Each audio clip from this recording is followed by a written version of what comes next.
Today I want to take you to a statement that comes from the mouth of Jesus that, upon first reading, seems a little obscure and random and, frankly, a little strange. In Luke 17, Jesus is discussing prophecy and discussing his coming again, his second coming, and how to be prepared for it. In the midst of all that, he makes this statement in verse 32. He simply says, "Remember Lot's wife."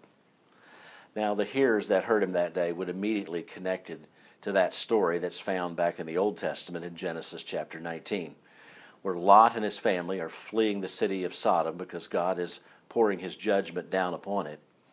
And the Bible tells us that Lot's wife looked back. And because she looked back, she lost her life. In fact, it says she was turned into a pillar of salt.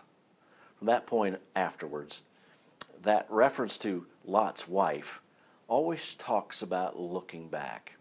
And it became a metaphor for looking back to what was past, looking back to the old life, looking back with longing to the things that we should have and have left behind. Let me give you this encouragement today. As you make decisions about your thought life and about your behavior and about your words, run it through this grid.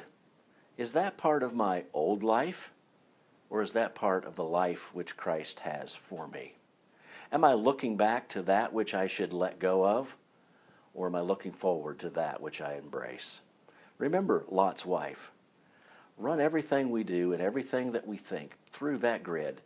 And I think that will help us live in a manner that is a little more worthy of our calling and a little more worthy of our future. As followers of Jesus Christ, we have looked forward to a wonderful new life. Let's don't look back to the old. Do remember Lot's wife.